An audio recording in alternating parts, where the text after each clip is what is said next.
Est-ce que ça marche là?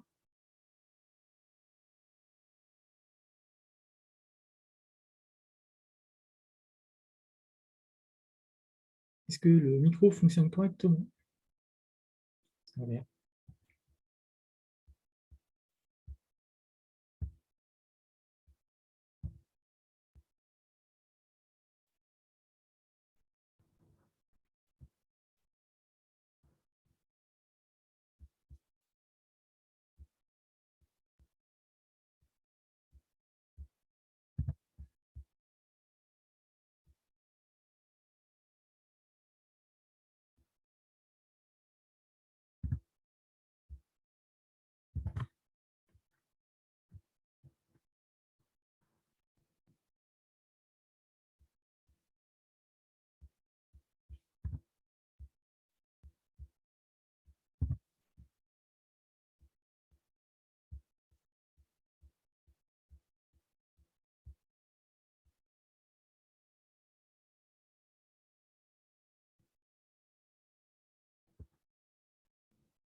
Bonjour Christelle, est-ce que vous m'entendez?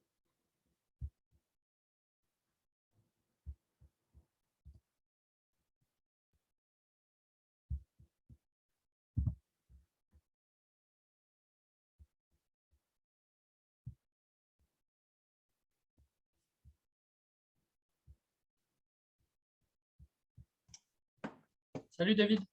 Bonjour Marc, comment vas-tu? Ça va, impec. C'est un peu la course, mais ça va. Ouais, j'imagine. Bon, je sais que Christelle, a priori, n'arrive pas à avoir de son.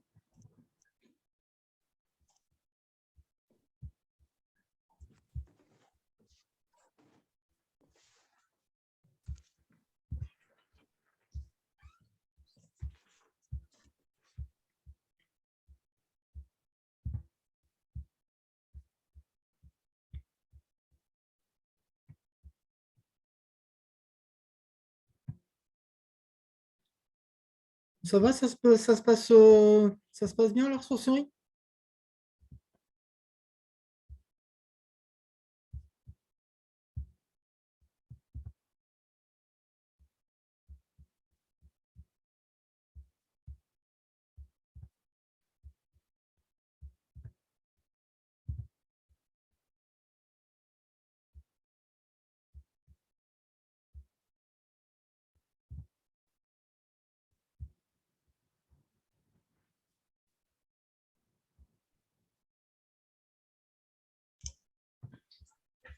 Oui, oui, ça va, pardon. Excuse-moi.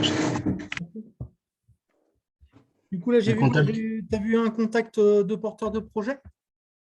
Oui, du coup, je t'ai fait suivre un peu bêtement. Enfin, je sais pas. Non, non, bah, pas bêtement, hein, tu as bien fait. Non. Ouais, ouais. Enfin, c'était une manière un peu d'esquiver, j'avoue, mais. Ouais, Mais voilà, moi, je me dis qu'après, il y a sûrement des choses à faire. Mais après, c'était du 94, alors ils ont peut-être des acteurs plus proches. ah oui, c'est Et puis, étonnant. et puis on était en copie cachée, donc je me demande s'ils n'ont pas envoyé ça un peu de manière large. Ah, d'accord. Et bonjour. Et bonjour, le son fonctionne. Bonjour Christelle, Bonjour. Bonjour David et Marc. c'est ça. Excusez-moi, je suis je suis en fin de repas, je me suis dépêchée. Non, non, il n'y a pas de souci. Moi aussi, j'ai pas pu finir de manger. Bon, j'espère que les autres participants vont pas trop tarder. Je vais essayer de monter le son. Et donc, tu as des gens qui t'ont répondu directement, en fait, David, par mail? Ah, ça y est, Nel est là. Je t'expliquerai avec Asso Connect comment ça fonctionne et à la rigueur, Ah, d'accord. je te donnerai un accès, comme ça te permet de voir aussi les gens qui s'inscrivent. Ok. Alors, il est sympa, Zoom, il propose une transcription, mais il l'a fait en anglais. Ah, du coup, il y a une traduction automatique de tout ce qu'on dit là? Ouais. Qu'est-ce qu'on pourrait dire comme bêtise qui sera intraduisible?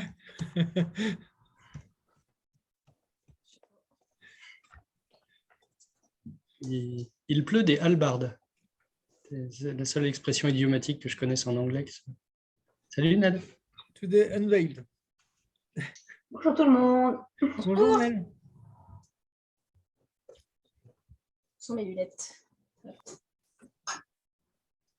Donc, normalement, devrait arriver Claude Richard de l'Armise, Elodie Gegenteil de la ressourcerie créative de Lyon, Julien Brunet de la ressourcerie Le Bon Plan,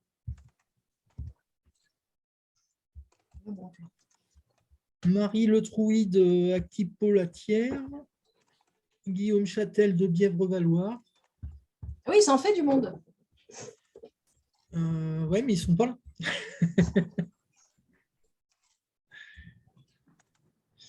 Je vais leur faire un petit message vite fait de rappel.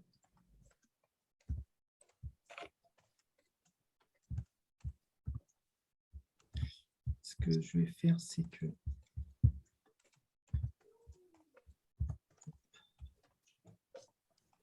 Je reviens juste 30 secondes. Oui, bien sûr. Il y a du café ou pas? Ouais, je reste un fond de réchauffer. Ils sont pas arrivés.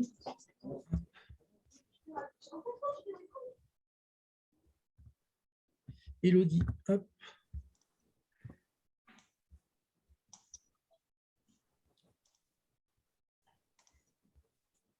Bonjour Élodie.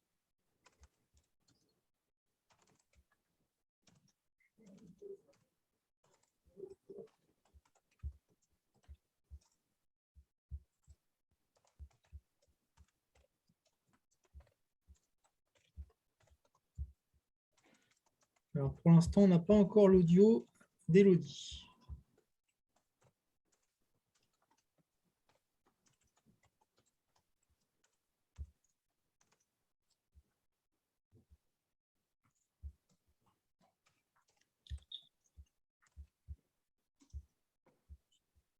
Bonjour.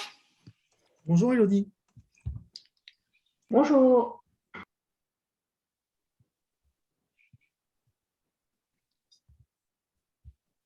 A priori, on attend encore un petit peu de monde.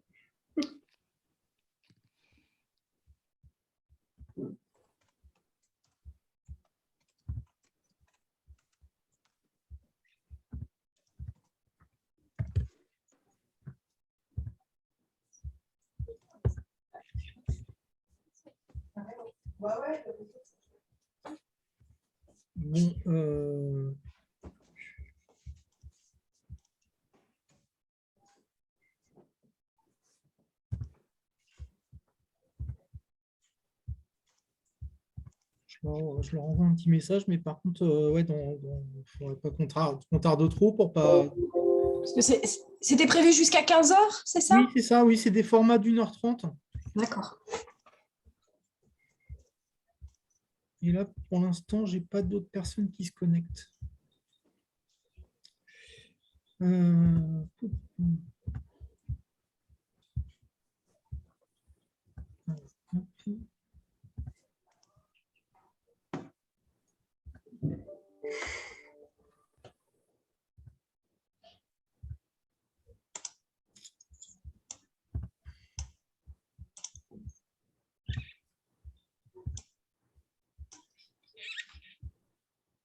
Tant qu'on attend des gens, je peux poser une petite question? Bien sûr. David, tu m'avais parlé de AstroConnect. Oui. Je voulais savoir s'il y avait d'autres personnes qui l'utilisaient, si vous le recommandiez beaucoup pour... donc moi, c'est surtout la compta, essentiellement la comptabilité. Oui. D'accord.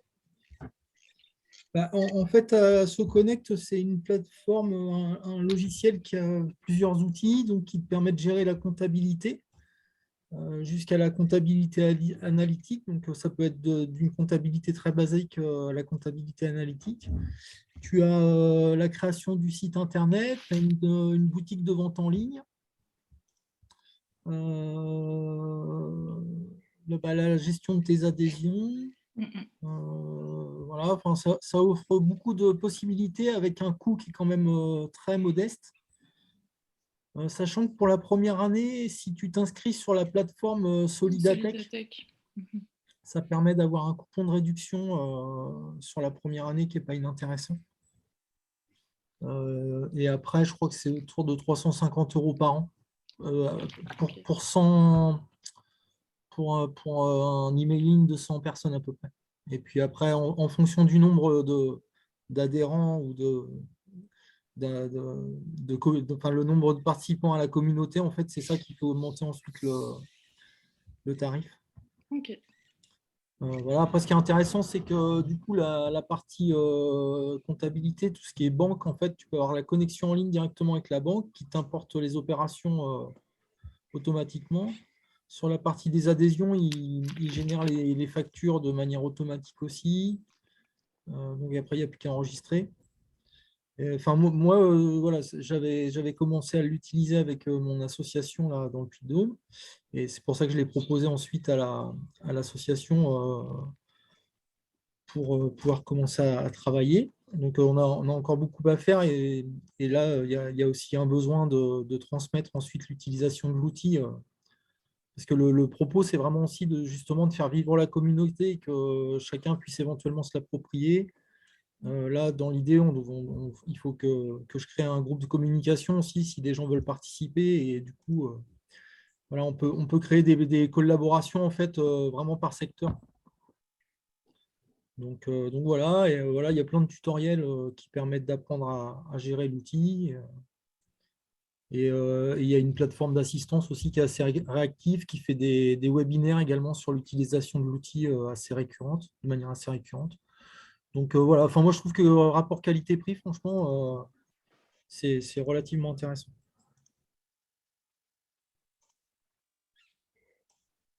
Donc en effet, moi c'est un outil que je recommande, hein, mais c'est vrai que en plus c'est vraiment dédié au niveau associatif, donc ça a vraiment été pensé pour ça. Au début, ça a été surtout fait pour les clubs de foot et tout ça.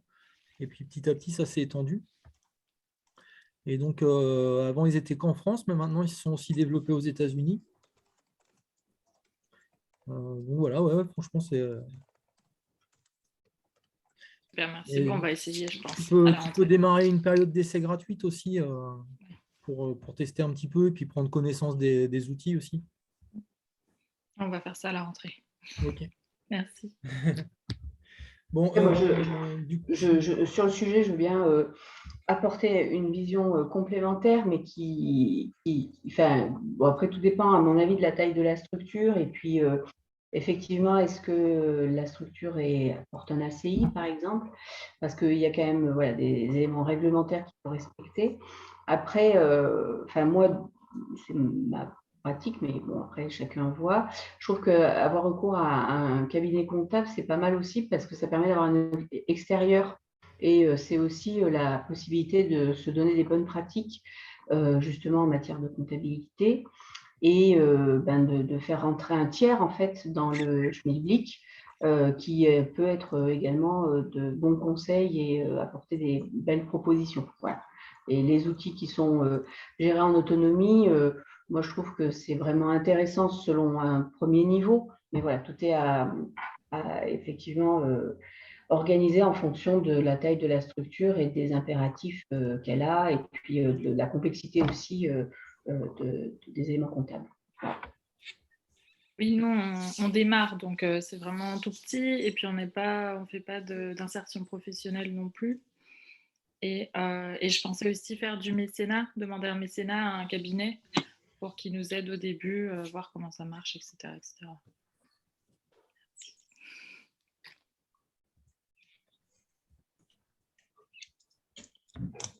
Du coup, j'ai lancé donc un mail à ceux qui sont censés être présents et qui ne sont pas encore arrivés. Du coup, je vous propose qu'on commence. Donc, c'est principalement Nel et Marc, enfin oui, c'est Marc et Nel qui ont commencé à préparer ce webinaire, donc, qui reste dans la grande thématique des ressources humaines. On va le faire en deux parties, puisqu'on va évoquer deux sujets. Le premier, ça sera la gestion des achats par les salariés et les bénévoles. Autour des questions, quels sont les enjeux économiques pour la structure aussi par rapport aux achats en interne. La question aussi d'être dans la solidarité par rapport au montant des achats proposés. Et puis, être aussi dans une gestion équitable des achats pour chacun, que ce soit pour les bénévoles et les salariés. Et puis, une autre des problématiques qu'on peut rencontrer, c'est le vol, bien sûr, qu'il soit en interne ou en externe de la structure et qui rentre un peu dans cette gestion aussi des achats. Donc, je propose qu'on aborde cette première partie-là et ensuite, on abordera une seconde partie qui sera sur la place des bénévoles, justement, et des salariés au sein des établissements. Du coup, bonjour Guillaume. Bonjour, bonjour à tous et toutes. Veuillez m'excuser Bienvenue. pour le retard, mais je suis tout juste. là. Toutes mes excuses. On a un peu digressé en attendant les arrivants. Ce que je propose, c'est que Marc et Nel, qui ont préparé ensemble ces deux sujets, vous puissiez entamer la discussion. Alors peut-être sur la base de ce qui se passe chez vous dans vos structures, et puis ce qui nous permettra ensuite d'échanger avec d'autres pratiques ou des questions qui pourraient éventuellement se poser. Allez, je démarre. Oui, hein, donc voilà, l'objectif, c'est de faire des échanges de pratiques, etc. Nous, ce qu'on fait hein, sur les achats des salariés dans la boutique, c'est qu'on limite les achats à 6 objets par semaine. Et les salariés bénéficient de 50% sur le textile et de prix avantageux sur le reste. Voilà. Sachant que en préparant ce webinaire, je me suis rendu compte que le avantageux n'était pas très bien défini et que du coup, ça serait l'occasion, surtout que voilà, nous, on a la particularité, en plus, on a 2 activités. On a une activité ressourcerie et une activité d'atelier bois. Et du coup, il y a aussi les salariés de l'atelier bois qui viennent acheter à la boutique. Alors là, clairement, la consigne, c'est en dehors du temps de travail, pendant les pauses. Voilà, parce qu'on ne veut pas que nos salariés de l'atelier bois passent leur vie dans la boutique. Et ils bénéficient du même tarif de 50%, mais on a moins la contrainte de limitation au nombre d'objets. Voilà.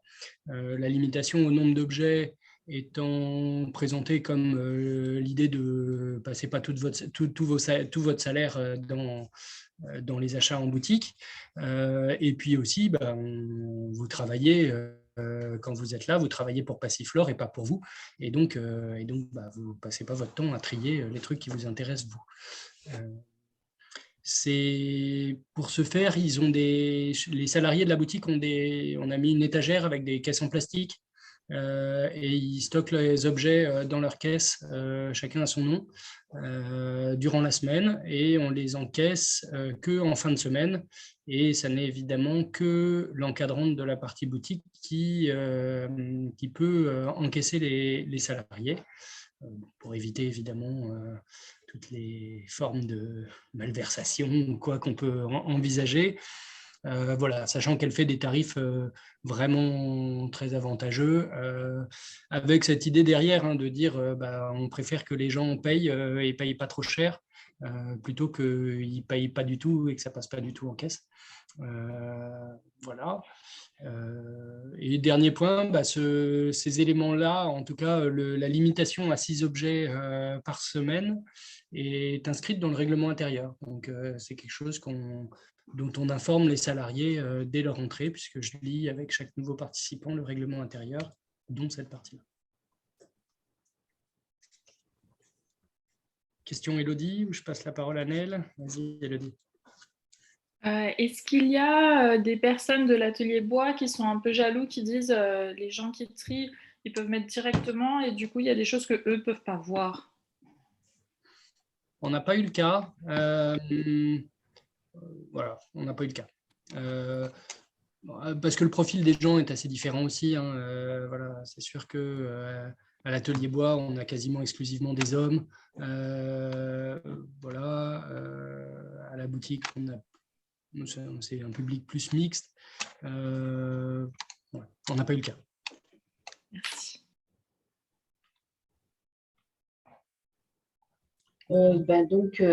Alors nous, ça ne se passe pas tout à fait de la même façon. Donc nous, il n'y a pas de limitation de nombre d'objets et les personnes bénéficient de 20% sur le passage en boutique. Donc la question se pose plus pour nous donc au niveau des salariés plutôt que les bénévoles, sachant que dans l'absolu, tout le monde a droit aux 20%, donc salariés et bénévoles. Et c'est vrai que voilà, les consignes, c'est, comme l'a dit Marc, les achats se font en dehors du temps de travail, donc sur des temps de pause, etc. Mais ce qui n'est pas sans poser problème par rapport aux pauses des caissières aussi. Donc du coup, aujourd'hui, depuis, on va dire, 1 mois et demi, on a fait une nouvelle organisation, alors qui est actée, mais voilà, ça grince un peu des dents, mais c'est comme ça. En fait, nous, le jeudi, on est fermé au public. C'est un temps où toutes les équipes sont là et on en profite pour faire soit des grosses collectes, soit remanier la boutique, soit on fait des ateliers collectifs aussi dans le cadre de l'accompagnement socio-professionnel, etc. Et en fait, donc, c'est le jeudi que la caisse est ouverte pour les salariés, donc sur un temps dédié, hein, ce n'est pas toute la journée. Et donc, voilà. Donc, de la même façon, les salariés doivent mettre de côté les choses qui les intéressent. Donc, pareil, on a un système d'étagère. Et le paiement de ces articles se fait exclusivement le jeudi. Donc, on sait ce qui a été acheté. Alors, ce n'est pas qu'on doit surveiller ce qui a été acheté ni quoi que ce soit, mais effectivement, nous, on a été quand même pas mal confrontés au fait que les personnes qui sont au tri, enfin la réception des dons, etc., mettent de côté les choses pour elles directes sans qu'on les voit. Voilà. Donc, l'idée, c'est de quand même voir ça, tracer ça, se dire que voilà, les objets, alors c'est sûr que la vente interne, c'est déjà du réemploi, hein, ça on est bien d'accord, mais il faut aussi qu'on jongle avec le fait que tout le monde soit quand même, que même les clients de la boutique aient accès à des objets qui soient sympas et que tout ne soit pas vendu avant que ça arrive en boutique, quoi, parce que sinon, ça n'a plus d'intérêt. Donc, pour ce faire, eh bien, voilà, on fait un petit peu ce contrôle-là. C'est effectivement l'encadrement technique qui encadre la période des achats. Et puis, on a une veille aussi, ça nous arrive à chaque fois. Alors, je ne sais pas si Marc, toi, c'est la même chose, mais souvent, les personnes, quand elles arrivent chez nous, c'est un peu la caverne d'Ali Baba. Donc, du coup, ils ont envie de tout acheter. Mais on a eu des situations qui sont devenues extrêmes. Hein. Enfin, je veux dire, des personnes passaient 100, 150 € par semaine à faire des achats. Donc là, effectivement, on le gère au cas par cas, mais voilà, l'encadrant technique, en équipe, on est vigilant à ce qui est dépensé par rapport au salaire, quoi, et qu'il faut qu'il y ait un équilibre. Parce que, voilà, donc ça, on le gère plutôt au cas par cas en prenant les personnes, en leur disant, bon, on a conscience que, mais attention, là, c'est trop, voilà. Et puis, autre élément aussi, c'est qu'on a des personnes qui réservent, donc dans les salariés, hein, réservent des choses parce qu'ils savent très bien que sur leur compte en banque, ils n'ont plus assez de sous et ils le reportent d'un mois sur l'autre, etc. Donc ça, on le limite aussi. Parce que du coup, on est là aussi pour apprendre quelque part à gérer un peu son budget et ne pas créer des dettes supplémentaires et souvent superflues. Moi, je sais que j'ai eu pas mal de remontées de mes encadrants techniques qui me disaient « mais comment on va faire alors pour les achats en urgence ?» Le fait que ce soit que le jeudi. Alors, je dis, on n'est pas une pharmacie, donc normalement, on devrait arriver à le gérer, quoi. Enfin, il n'y a pas de notion d'urgence sur un achat. Enfin, en tout cas, pas à mon sens. Et puis, si jamais il y avait quelque chose, le dialogue reste toujours possible avec le salarié. Mais je pense que c'est important de donner une pratique et un élan commun parce qu'en fait, ça dérive très, très vite. Ça dérive vraiment très vite. Je pense que c'est juste humain, hein, quelque part. Et voilà. Donc, nous, on a cette pratique-là. C'est pas le plus simple. Hein. Moi, je préférais quand ça se faisait dans la confiance et avec l'idée d'être sur un parti pris commun raisonnable, mais on n'y arrive pas. On n'y arrive pas. Voilà.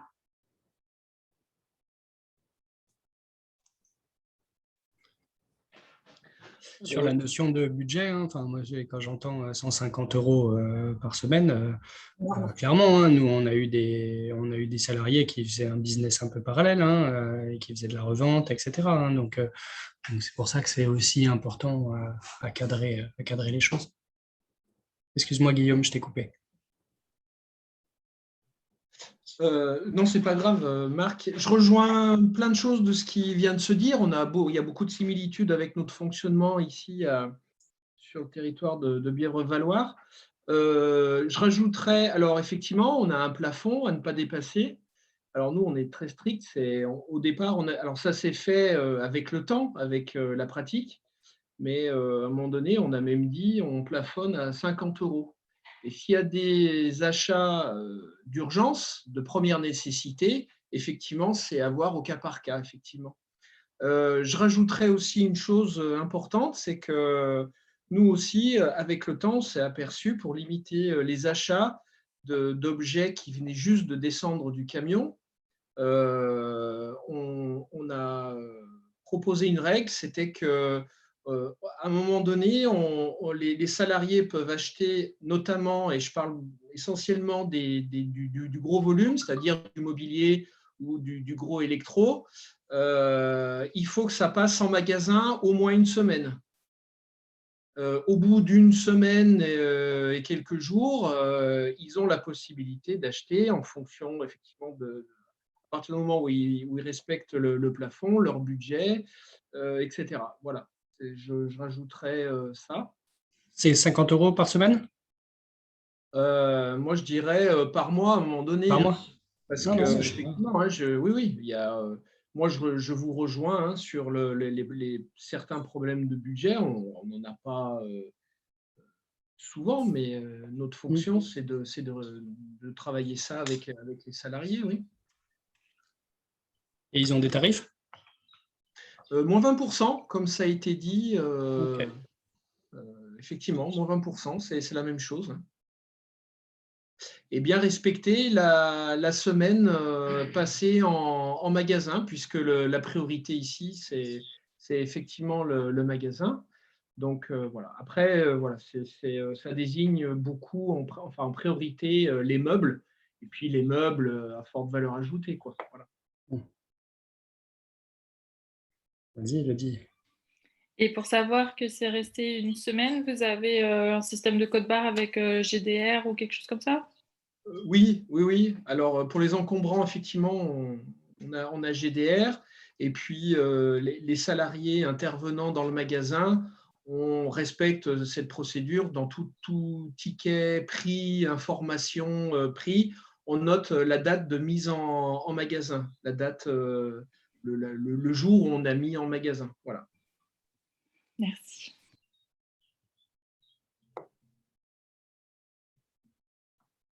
Moi, j'enrichis le questionnement parce que je n'ai pas de réponse.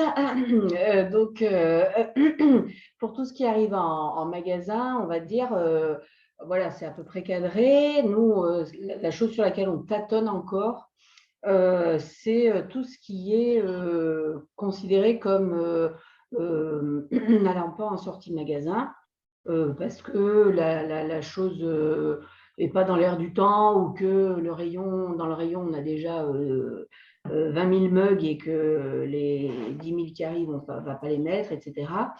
Donc voilà, on a tenté de se dire que les objets qui étaient destinés aux filières ou à la benne pouvaient être récupérés par les salariés, mais avec le fait de faire un don, en fait, de mettre un sou à la hauteur de ce qu'ils peuvent, et puis en conformité avec la valeur de l'objet, dans une boîte qui est commune et qui sert à financer des repas, des gâteaux, enfin voilà, des choses pour les salariés qui ne transitent pas par notre compta et qui voilà, servent à faire du plus.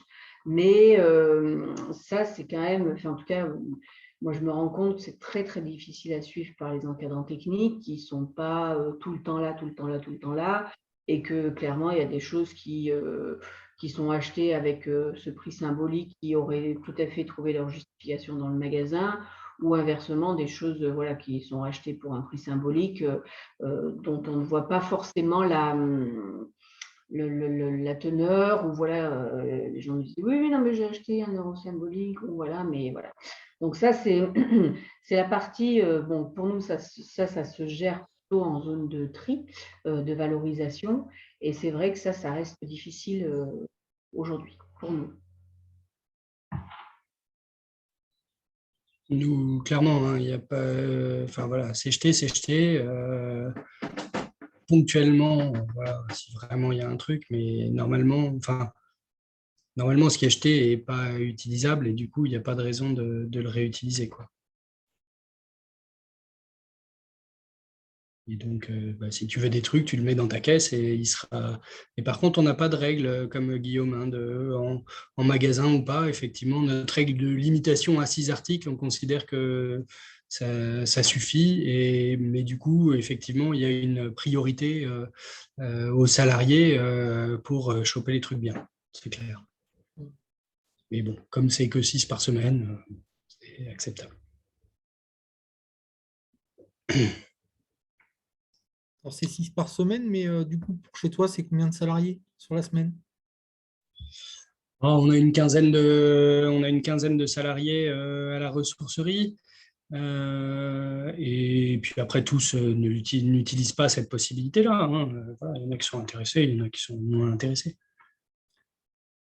Oui, c'est ça, c'est ce que vous évoquez tous, c'est qu'il y a vraiment, et surtout quand ils viennent d'arriver, il y a cette notion de désir aussi, et le fait d'avoir accès à un gisement d'objets qui finalement est peu coûteux et qu'ils ont directement sous la main. Moi, j'ai pu constater également dans mon expérience, en effet, le fait d'acheter à pas cher pour ensuite aller revendre sur des brocantes, des vides-greniers, et se faire aussi un petit peu de bénéfices supplémentaires. Donc, c'est vrai que ça fait partie de la problématique des achats. Par contre, Marc, toi, sur la notion de 6 objets, du coup, il n'y a pas de plafond de prix finalement. Non. Non, après, bon, voilà, c'est marqué comme. On va avoir une notion un peu extensible de cette affaire-là.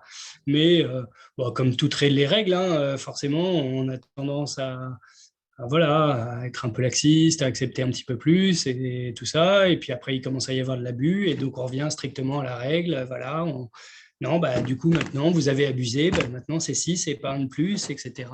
Et puis, ça recommence un petit peu après. C'est vrai que la notion de souplesse est importante également. Ouais, on amène de la souplesse tant qu'il n'y a pas d'abus. Quand il y a de l'abus, on revient à la règle de base, quoi. Oui, enfin, moi je suis tout à fait d'accord avec ça, c'est vraiment une constante, hein. Nous, on a essayé, enfin, voilà, on essaie d'être dans la confiance, puis bon, voilà, ça dérive. Donc là, peut-être on glisse aussi sur la notion des vols, parce que moi, là, on a donc nous adopté depuis 1 mois et demi la question des achats que le jeudi, parce que on se rendait compte qu'il y avait des choses qui disparaissaient. Et je ne suis pas naïve, je me dis que du vol, il y en a, hein, ça c'est clair, c'est facile, mais quand ça se voit trop, il y en a beaucoup. Donc du coup, là, c'est mon seuil d'alerte et je me dis, oula, il est temps de revenir à une règle stricte avec la remontée de bretelles en équipe, enfin bon, bref, voilà tout ce qu'on adore faire, hein, c'est génial, mais bon, ça fait partie du job. Et donc voilà, et donc c'est vrai que voilà, cette notion on glisse sur l'aspect vol, où effectivement, voilà, alors après, tout le monde est très ingénieux quand il s'agit de vol, hein. Donc, bien sûr, là, je parle plutôt des vols en interne. Voilà, nous, c'est vrai que la transition, la problématique, c'est entre les objets qui ont été réceptionnés et qui se dirigent vers la boutique au travers de nos étagères qui s'approchent de la boutique. Et c'est souvent par là qu'il y a des choses qui disparaissent et que du coup, on ne voit pas passer en boutique parce que ce n'est pas encore le temps de la vente. Voilà. Donc du coup, on a recadré un petit peu tout ça. Bon, voilà. Donc là, on est plutôt tranquille. Bon, moi, j'ai vraiment sensibilisé l'équipe. Je les ai informés qu'on était tous en mode parano, que dès qu'on voyait un truc qui nous paraît suspect, on demandera des comptes, etc. Donc, effectivement, ça suffit à faire retomber le soufflet. Mais comme le dit Marc, c'est une courbe, hein. Je veux dire, voilà, ça monte, ça descend, et je crois que ça fait, hélas, partie du job parce que c'est très humain quelque part de vouloir faire profiter son entourage ou voilà, de faire profiter des objets de la ressourcerie, son réseau, son entourage, ou de faire un peu mettre du beurre dans les épinards. Mais voilà, ça, je pense que c'est une constante du job. Moi, clairement, quand les salariés achètent des choses dans la boutique, je leur dis, vous gardez votre ticket de caisse. Si je vois quelqu'un sortir avec un gros sac ou quoi le soir, voilà, je n'hésiterai pas à lui demander son ticket de caisse, à regarder un peu ce qu'il y a dans son sac, etc. Bon, ça n'empêche, enfin voilà, ça vaut ce que ça vaut. Et puis, effectivement, hein, il nous est arrivé de prendre sur le fait une salariée qui mettait un gros sac dans sa voiture. Voilà, on a été, je sais plus, mais je pense au licenciement. Voilà, parce qu'on a envie de travailler avec des gens en qui on a confiance.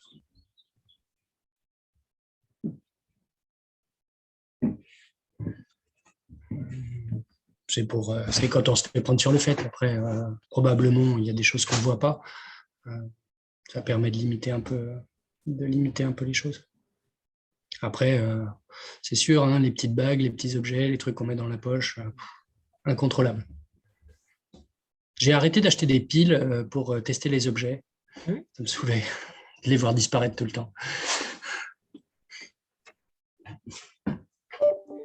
Est-ce que, Julien, est-ce que tu veux partager un petit peu votre expérience au niveau des achats à la ressourcerie Le Bon Plan?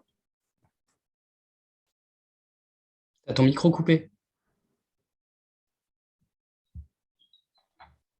Allô, Voilà. est-ce qu'on m'entend bien? Oui, ça va. Très bien. Mais donc, désolé, j'ai raté un peu le début. De ce que j'ai entendu, il y a des choses qu'on a déjà mis en place. On a une petite expérience de 11 ans. Pendant quelques années, on a fait un système de cagettes personnalisées. Et à long terme, on s'est aperçu que ça ne marchait pas bien. L'OTI avait du mal à faire vider ces cagettes, à faire payer régulièrement. Du coup, le directeur a fait le choix de demander à ce qu'ils achètent directement en magasin. Et en échange, ils avaient une réduction de 20% sur le prix en magasin, qui est appliquée aussi aux bénévoles. Donc, interdiction de prendre avant. Trop difficile à gérer sinon. Et puis, souvent, on n'a plus les cagettes, mais on a un système vers son atelier, à ses pieds, où on emmagasine énormément d'objets. Et au bout d'un moment, ça fait beaucoup d'argent. Et voilà, il faut quand même qu'il le paye. Donc ça, on fait la chasse très régulièrement. On a l'avantage, entre guillemets, d'avoir un atelier séparé du magasin. Et du coup, les vestiaires sont côté magasin, ce qui signifie que le passage au vestiaire obligatoire. Il n'y a donc pas de sac à l'atelier. C'est plus facile pour le contrôle, du coup, on retrouve. Voilà. Je vois, on a déjà eu des cas de vol de toute façon avérés, des fois non. On fonctionne par des avertissements déjà pour commencer. Un outil qu'on utilise beaucoup, les avertissements. Le troisième, c'est une sanction disciplinaire, ce qui souvent commence par une convocation avec le directeur. Je sais que je fais un peu le tour des différentes choses qui ont été abordées. Et du coup, est-ce que dans votre structure, c'est également formalisé, éventuellement dans le règlement intérieur, cette gestion des… Tout à fait, oui. Oui. Oui, c'est le règlement intérieur. Ils sont pris, on leur explique à leur arrivée aussi de la commune. Oui, c'est vraiment comme ça que ça se passe. D'accord.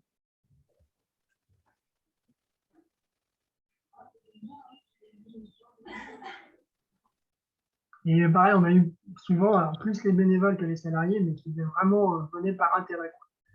Ça se voyait, et là aussi, on a dû mettre le haut là très vite, parce que ça évite de l'abus. Il faut être vigilant. Bon.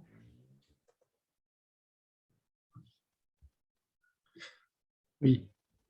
J'avoue que nous aussi, on a été amenés à regarder à plusieurs reprises, voire à refuser des candidatures de salariés en parcours dont le projet était de monter une friperie ou voilà, un magasin de réemploi. Ou, voilà, on se méfie un peu plus, quoi.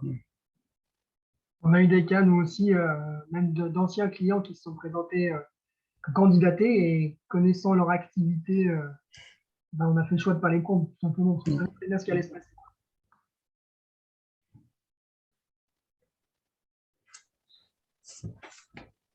Bon, d'autres questions? D'autres remarques? On a fait le tour du sujet. Christelle? Christelle, de votre côté? Oui, déjà, moi, je vous remercie parce que ça va faire bientôt 1 an que je suis en poste. Et je trouve ça génial de pouvoir échanger avec vous sur tout ça. Moi, c'est ce qui m'a posé beaucoup de soucis au départ, la gestion des achats, parce que ça n'a pas été très acté par la direction. Et du coup, ça reposait beaucoup sur les épaules de l'encadrante, quoi. Et il y avait des personnes qui abusaient, effectivement, qui allaient m'accuser de mettre des prix différents en fonction de la tête de l'agent. Ça a été très perturbateur. Je l'ai soulevé. Donc, on a fait des règles, mais qui ne sont pas encore formalisées. Donc, j'aimerais bien tendre à ça. Ou c'est moins 20%. C'est 1 fois par semaine. On ferme la boutique le mardi à 12h30 pour venir acheter. Ils réservent aussi les objets. Donc, effectivement, les personnes qui sont au dépôt peuvent déjà tout de suite mettre la main sur ce qui leur plaît le plus. Mais ils mettent une étiquette réservation et un deuxième agent, une fois que c'est sur l'étagère dans le stockage boutique, un deuxième agent peut se positionner aussi. Donc ça, c'est pas simple non plus. Après, c'est pile ou face, quoi. Donc, pour dire, c'est pour tout le monde. Ensuite, il n'y a pas de limitation. Donc, c'est vrai que c'est compliqué. J'ai eu une personne, on a même supposé qu'il pouvait être, comme on dit, Diogène, où il cumulait beaucoup, il récupérait dans les bennes, il voulait tout le temps acheter, des problèmes de budget. Et moi, j'étais appuyée par personne pour dire, là, c'est trop, quoi. Comment je lui fais comprendre que ce n'est pas possible, il dépense trop. Donc, voilà. Après, les vols, effectivement, je pense que ça arrive. Je ne le vois pas, donc je ne peux pas intervenir. Mais je trouve que c'est compliqué, que ça me prend beaucoup de temps de gérer ça, de regarder ce qui a été sélectionné, de mettre des prix, de discuter avec les gens, de dire « Ah ben non, mais ça, je préférais que ça soit pour la boutique ». Je trouve ça… je pense qu'ils ont l'impression que c'est arbitraire, que c'est moi qui décide de tout ça. Et voilà, c'est ce qui me pose problème là aujourd'hui. C'est pour ça que le fait que ce soit inscrit et écrit dans le règlement intérieur, comme il a été dit, ça formalise tout, je pense, et ça permet à ce que ces règles soient destinées à tout le monde, y compris les permanents, parce qu'on ne l'a pas dit, mais oui. Les permanents, y compris, font partie des potentiels acheteurs, pourquoi pas, mais ils sont au même pied d'égalité que les salariés en insertion. Voilà. Donc, le fait de formaliser ça dans le règlement intérieur, voilà. Et le fait aussi de pouvoir aussi fouiller les casiers lorsqu'il y a des casiers à disposition, il faut que pour pouvoir fouiller en cas de suspicion avérée de vol, il faut que ce soit inscrit dans le règlement intérieur et bien notifié à la vue de tout le monde sur un tableau éventuel. Pardon, excusez-moi, tu veux dire si on l'écrit dans le règlement intérieur, on a le droit de le faire? Parce qu'ils sont prévenus? De quoi? Pour les fouilles, par exemple? Oui, oui. Oui, nous, on l'a inscrit. Okay. Ça fait partie du règlement. Alors, on précise bien que c'est en cas de suspicion avérée, c'est-à-dire de fait avéré, c'est-à-dire qu'on a constaté qu'à partir du moment où on a mis de côté un objet en stock et qu'il disparaît du jour au lendemain et que ça a été constaté par l'équipe encadrante, et qu'on a constaté que ce n'est pas passé par les caisses, on a la possibilité de fouiller. Et là, il faut se référer quand même au Code du travail. Mais je crois qu'on peut fouiller en présence d'un témoin, avec le salarié ou la salariée. Mais ça, voilà, je m'avance un peu, mais il me semble que c'est écrit noir sur blanc dans le Code du travail. Moi, ce qui a bloqué à un moment donné, quand j'ai demandé de formaliser, c'est qu'on dépend d'une grosse structure, Ancre, où il y a d'autres chantiers d'insertion ailleurs. Et du coup, on a dit, ah ben oui, mais si à la ressourcerie, ils ont ce tarif-là, à la rivière, le chantier rivière qui est juste à côté aussi, pourquoi pas les autres salariés? Donc, en fait, ça a soulevé trop de questions, trop de problèmes. Et du coup, depuis, c'est le statu quo. Donc, et moi, à titre personnel, ça ne me dérange pas que les autres salariés d'autres chantiers d'insertion n'aient pas ce tarif-là, mais c'est à titre personnel. Donc, clairement, hein, nous, les tarifs pour les salariés, c'est pour les salariés, hein, pour les salariés de l'association, pas pour les autres salariés des entreprises d'à côté ou des autres chantiers de l'insertion. Mais qui dépendent de la même association. Ok. Tu vois, Voilà, Ancre, il n'y avait pas de cette subtilité. voilà, Ancre gère la ressourcerie à Nyons, le chantier Ouais. à Nyons. Après, il y a Saint-Paul, les Trois Châteaux, où il y a d'autres chantiers d'insertion. Mais de toute façon, ils ne viennent jamais. Donc, Si je peux me permettre, après, on peut, alors c'est un avis très personnel, mais on peut désigner les bénéficiaires des moins 20%, des salariés appartenant à l'association, travaillant à l'intérieur et au sein de la ressourcerie. Oui, ça peut être spécifié justement et dans le public visé au sein du règlement intérieur. Visiblement, ce que je comprends, c'est que le problème, c'est pas ça, c'est qu'au niveau direction, ils ne veulent pas que Oui. ce soit un seul ACI, quoi. Tout le monde ou personne. Si pour l'instant, ils sont dans cette réflexion-là. Mais du coup, ça avance pas. Et si on prend l'entrée du règlement intérieur, est-ce que le règlement intérieur est le même pour l'ensemble des structures de l'ensemblier? Ou est-ce qu'il y a un règlement intérieur spécifique aux chantiers verts, aux ressourceries, etc.? Eh ben, je ne sais pas. Bonne Parce question. que ça peut être par ce biais-là, en Oui, fait. ça peut être un argument, effectivement. De toute façon, on n'a pas les mêmes plannings, on n'a pas les mêmes contraintes, donc je ne comprends pas qu'on veuille tous nous assimiler, quoi. Surtout que s'il y a une personne sur un autre chantier qui est dans le besoin, l'encadrant nous en fait part et on va trouver une solution. Donc, comme vous disiez, le cas par cas, il s'applique. S'il y a un bénéficiaire qui a des besoins, on va faire en sorte de trouver une solution, quoi. Mais, Nous, clairement, hein, dans le règlement intérieur, c'est marqué que les règles sont différentes pour les salariés des palettes et pour les salariés de la boutique. D'accord. Voilà, donc, juste parce que les palettes, ils ne sont pas sur place, donc ils viennent acheter pendant les pauses. Les salariés de la boutique, ils sont sur place, donc ils mettent dans leur casier et puis ensuite, ils payent ensuite, quoi. D'accord. Ouais, donc Peut-être ça pourrait être… Pardon. Pardon. Non, je disais, du coup, oui, on peut décliner les modes opératoires en fonction du public. Après, je dis juste que c'est ce qu'on a fait. Hein. Peut-être qu'on pourrait être attaqué en discrimination pour dire mais c'est pas juste, etc. Après, bon, voilà, qui c'est qui va s'amuser à faire ça, je sais pas. Mais par contre, moi, Christelle, il me semble que le règlement intérieur, pour moi, est un outil indispensable sur lequel tout le monde doit pouvoir s'appuyer. C'est le socle des règles communes qui nous permettent de travailler ensemble. Je sors de formation base de l'ETI, elle a beaucoup parlé effectivement c'est clair, du règlement intérieur. Mais je n'avais pas pensé à cette option-là, tu vois. Et pareil pour l'histoire des casiers, et pareil pour la fouille des casiers, etc. Ça vaut le coup de le prévoir, quoi. Toi aussi, Marc, les casiers, excuse-moi Elodie, les casiers, c'est inscrit aussi dans le règlement intérieur, là, vous savez la possibilité de la fouille? Eh bien, je sais que c'est marqué les casiers, mais du coup, quand Guillaume en a parlé, là, j'ai regardé, fait rapidement sur Internet. Effectivement, il a raison. Il faut que ce soit inscrit dans le règlement intérieur. Et je vais de ce pas aller regarder sur mon règlement intérieur si je l'ai marqué. Mais en l'occurrence, heureusement, on n'a jamais eu à le faire. D'accord. Voilà. Peut-être qu'il faudrait le faire, hein, mais bon, pour l'instant, voilà, moi, les canettes de bière, je les trouve dans les faux plafonds des toilettes. Je n'ai pas besoin d'aller chercher dans les casiers des salariés. Voilà, mais sûrement que si j'allais voir dans les casiers des salariés, je trouverais encore plein d'autres trucs magiques. Et puis, il faut se dire que la fouille des casiers, ce n'est pas la solution miracle. Il y a toujours eu de vécu, il y a toujours eu des détournements concernant les vols en interne. Il y a toujours eu on invente beaucoup de choses, beaucoup de combines pour détourner des objets. Nous, on est même, mes collègues encadrants et moi, sommes poussés à fouiller, à jeter un œil dans des endroits cachés où on retrouverait des objets qui n'ont rien à faire sur le lieu. Par exemple, sur notre zone de tri textile,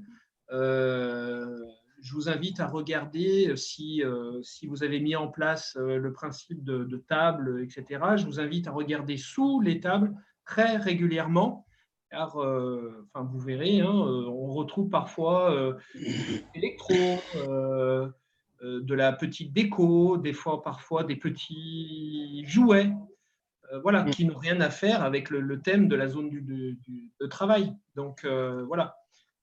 Il y a des choses, des fois, même dans l'atelier bois, mes collègues ont retrouvé une trottinette, une petite trottinette électrique qui n'a rien à faire dans l'atelier bois. Et ce n'est pas les encadrants qui l'ont mis. Voilà. Donc, la fouille des casiers, effectivement, bon, c'est quand même important, mais ce n'est pas la solution miracle, malheureusement. Marc, je voulais juste savoir, qu'est-ce que c'est que ces salariés palettes et c'est quoi la différence de prix dont tu as parlé La différence. Entre les En deux. fait, on a deux activités, une activité ressourcerie et une activité palette de démontage et fabrication de palettes en bois. Donc, dans un même bâtiment, en fait, tu as deux, c'est la même association, etc. Tous ces salariés, pareil, mais c'est juste qu'il y a deux activités qui sont très différentes. Et donc, les salariés palette, de l'atelier palette, ils passent leur journée à fabriquer des nouvelles palettes et ils n'ont rien à voir avec la ressourcerie. C'est juste qu'ils passent à travers la ressourcerie pour aller voir leur CIP, pour aller au bureau, pour aller faire ci ou ça. Et donc, eux, voilà, ils n'ont le droit d'acheter que pendant leurs pauses ou pendant les jours non travaillés. Et ils ont 20% aussi?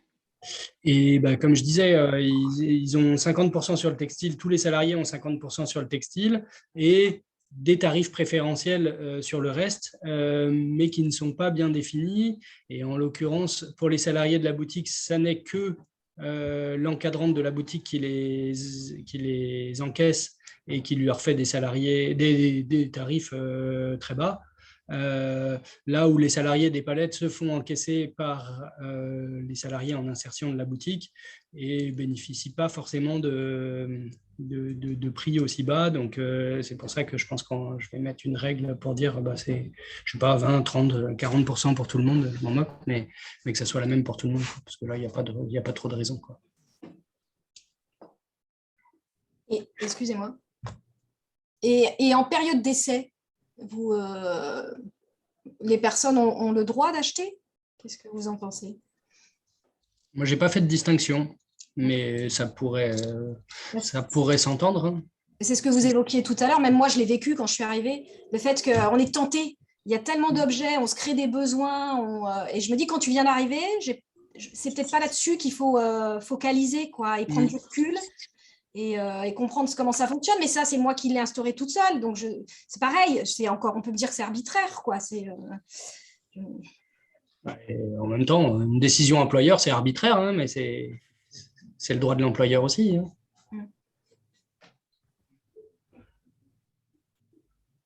Moi, je trouve que personnellement, je trouve que ça s'entend de dire pas pendant la période d'essai.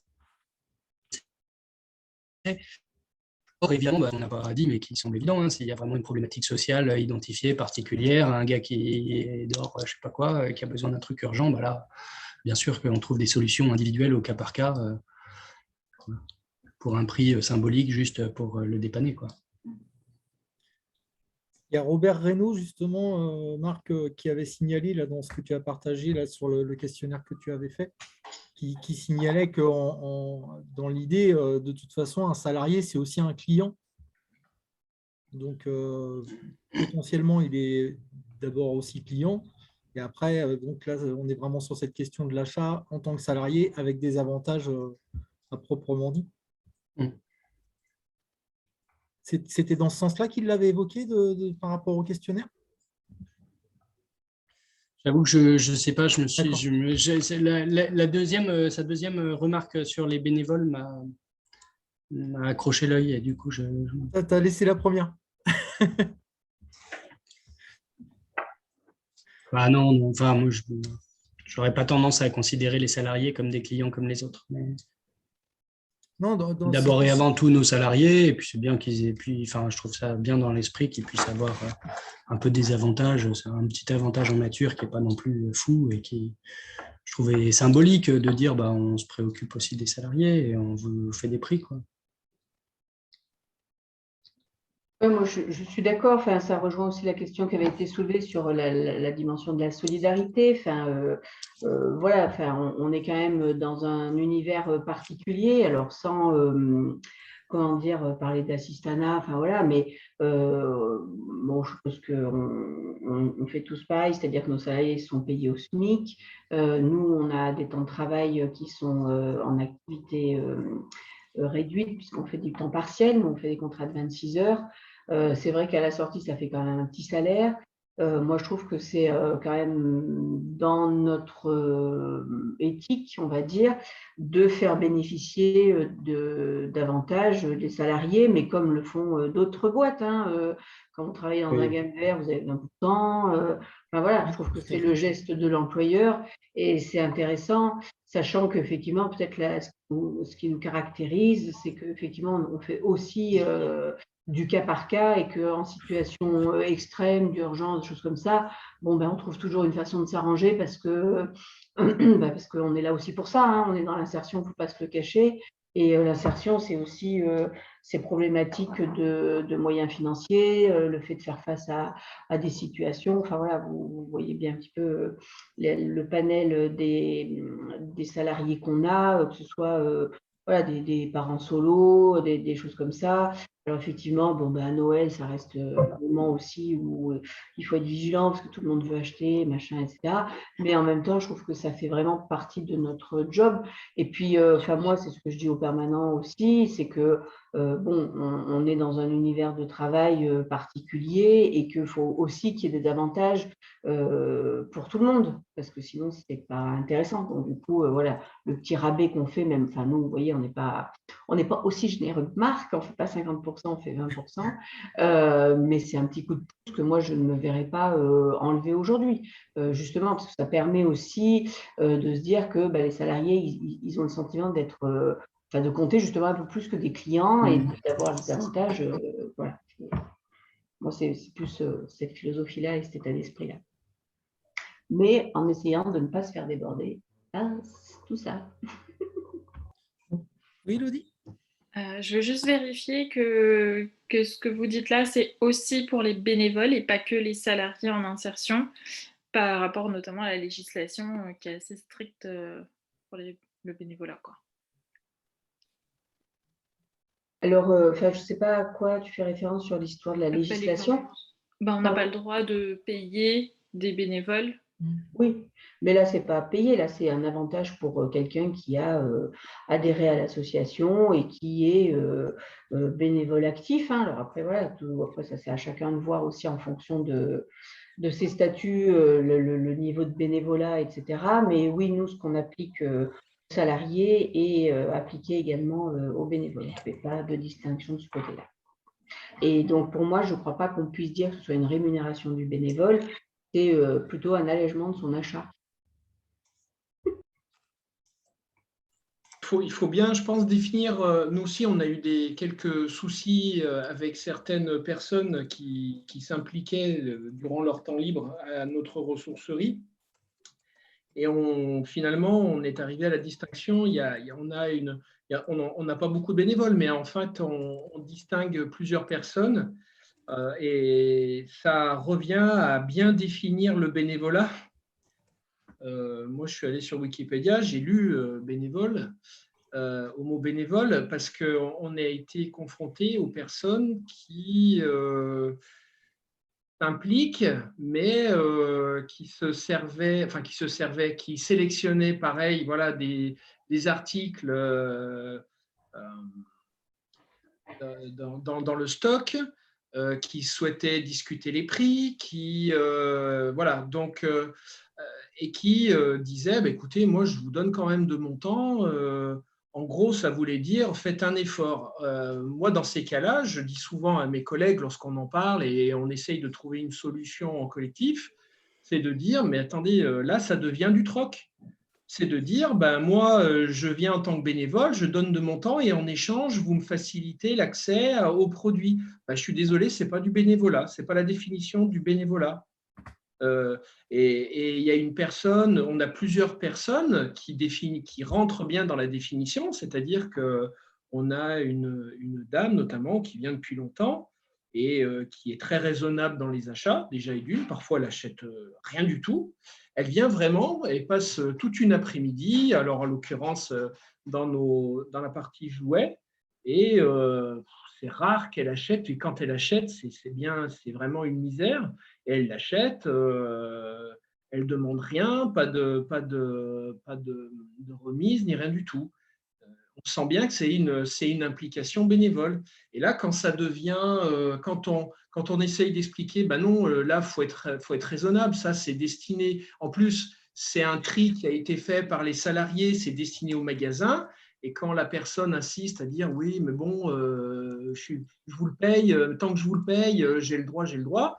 Ben non, je suis désolé, c'est plus du bénévolat, c'est du troc. Voilà. Donc, je vous invite et on en vient à lorsqu'une personne souhaite s'investir bénévolement, alors c'est tant mieux, c'est avec plaisir, mais on définit bien les limites de chacun et les limites des interventions de chacun pour que ça se fasse déjà, que ce soit un plaisir pour les uns et pour les autres, que ça nous serve à nous en tant que professionnels dans notre activité, et puis pour que ça se passe bien. Voilà. Merci pour Bien, ça va nous amener. Pardon, vas-y, David. Non, mais du coup, je trouvais que c'était bien parce que ça fait la transition avec le deuxième sujet.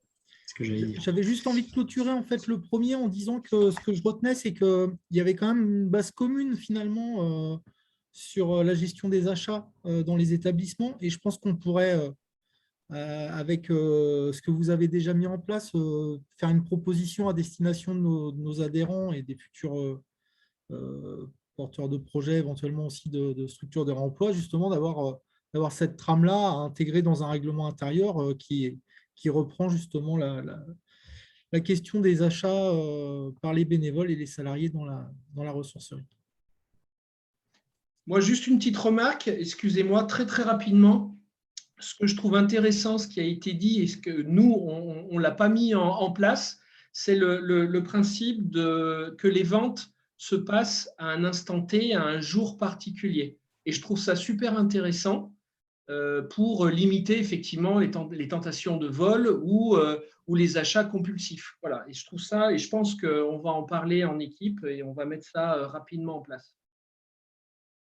Ça marche.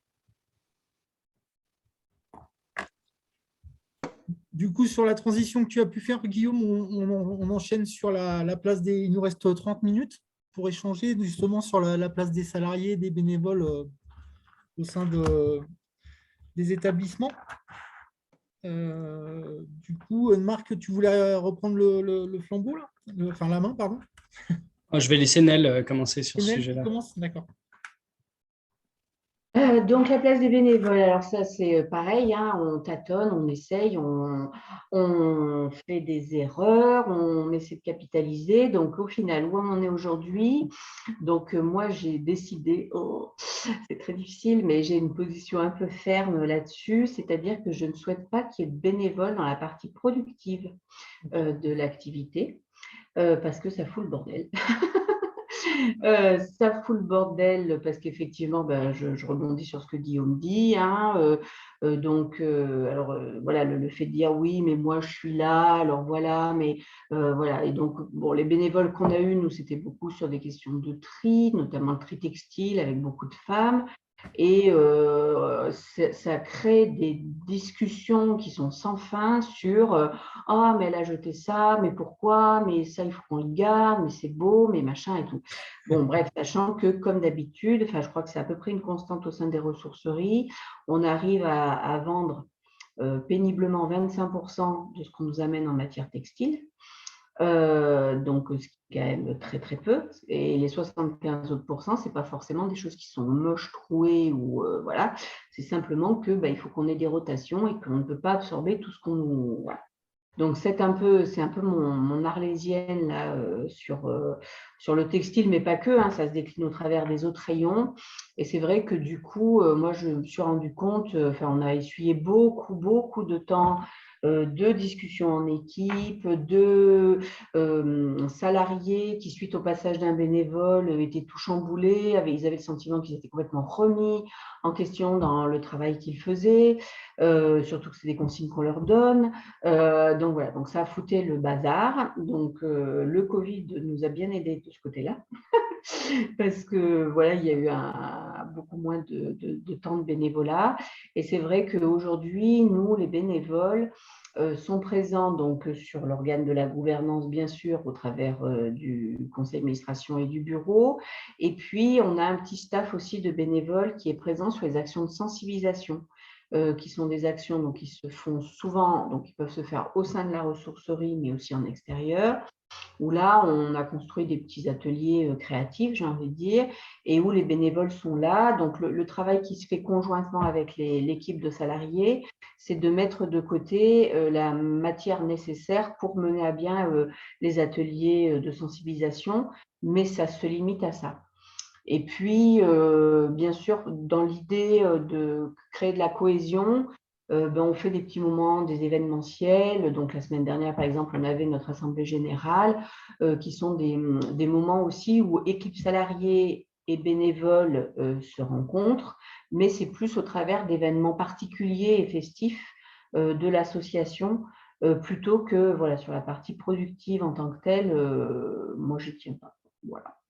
Et pour l'instant, c'est entendu. Après, c'est une façon de présenter les choses aussi, hein, mais voilà, moi, la grosse différence, c'est qu'un bénévole, on n'a pas de lien de subordination, et que le bénévole, s'il fait quelque chose qui n'est pas terrible, et ben, alors soit on voit un conflit parce qu'il ne va pas accepter la remarque, etc. Alors, bon, bien sûr, il y en a qui acceptent la remarque, mais voilà, donc voilà, comment dire, c'est ma grande tendance aujourd'hui, mais par contre, je sais qu'on a 2 ou 3 bénévoles qui se font de très, très bien dans l'équipe et qui sont très, très appréciés par l'équipe parce que justement, ils sont arrivés avec une position un peu d'humilité en disant, vous savez ce que vous avez à faire, dites-moi ce que je dois faire.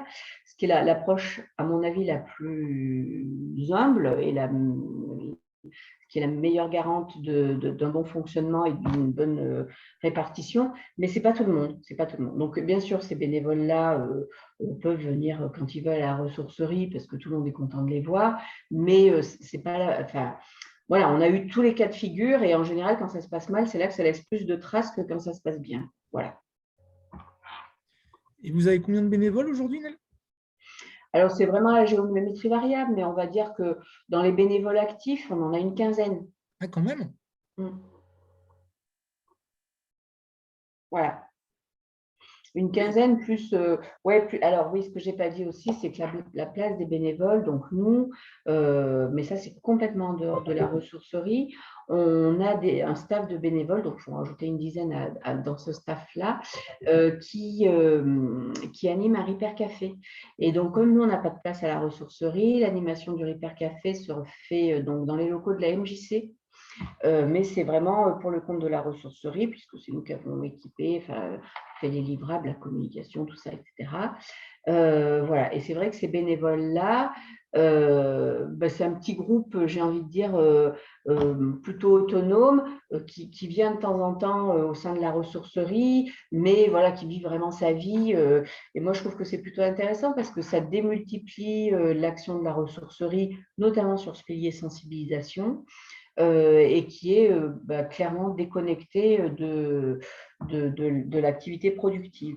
Alors, la perspective qu'on porte, c'est qu'on aimerait beaucoup, quand on aura la possibilité de les accueillir chez nous sur site, c'est de faire plus de passerelles, notamment avec tout ce qui est des 3E, avec ce groupe de bénévoles du Repair Café pour qu'on puisse leur faire passer des objets qui sont un peu exceptionnels mais qui ne fonctionneraient pas, une jolie marque, voilà, pour qu'ils puissent voir au sein du Repair Café s'ils en font un objet de réparation exemplaire, enfin voilà, des choses comme ça. Mais pour l'instant, ça ne se fait pas.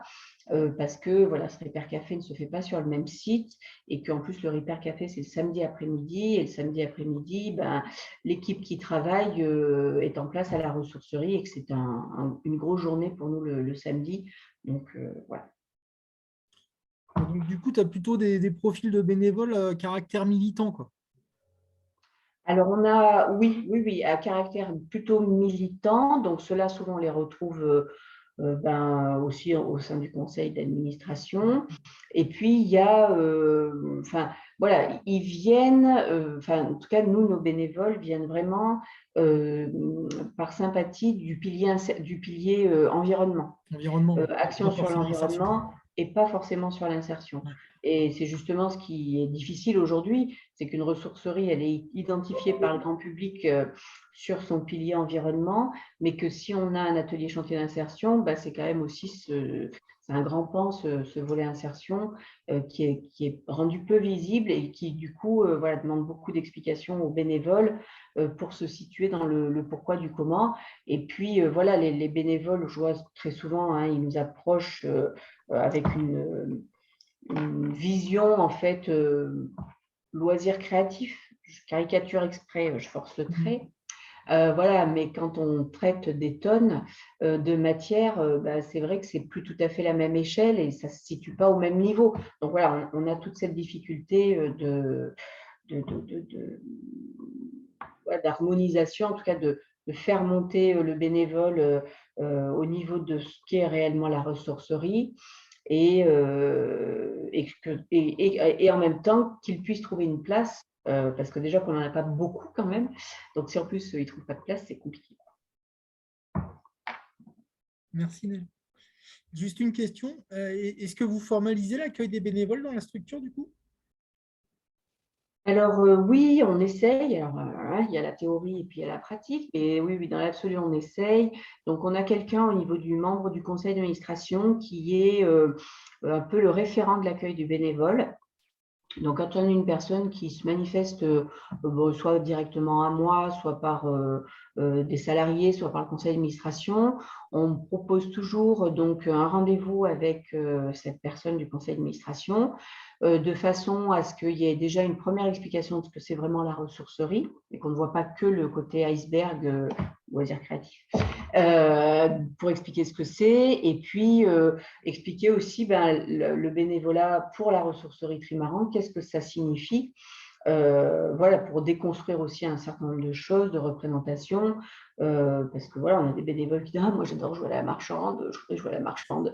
Oui, mais bon, c'est pas tout à fait compatible avec ce qu'on fait. Enfin, voilà, donc c'est et du coup on avait commencé à le formaliser, mais il faudrait le revisiter. On avait construit justement un tableau en fait avec les missions, en fait les différentes missions disponibles pour du bénévolat. Sachant qu'encore une fois, voilà, moi je suis très très contente quand j'ai des bénévoles qui s'emparent des questions de sensibilisation, des animations, des choses comme ça. En plus, c'est plutôt plaisant. Enfin, c'est vrai que souvent les retours sont quand même très très positifs. Moi, quand je peux, en dehors de mon temps de travail, j'y vais aussi parce que je trouve que ça permet de faire du lien, etc. Mais voilà, je mets un gros bémol sur la partie productive, que ce soit collecte, valorisation ou vente.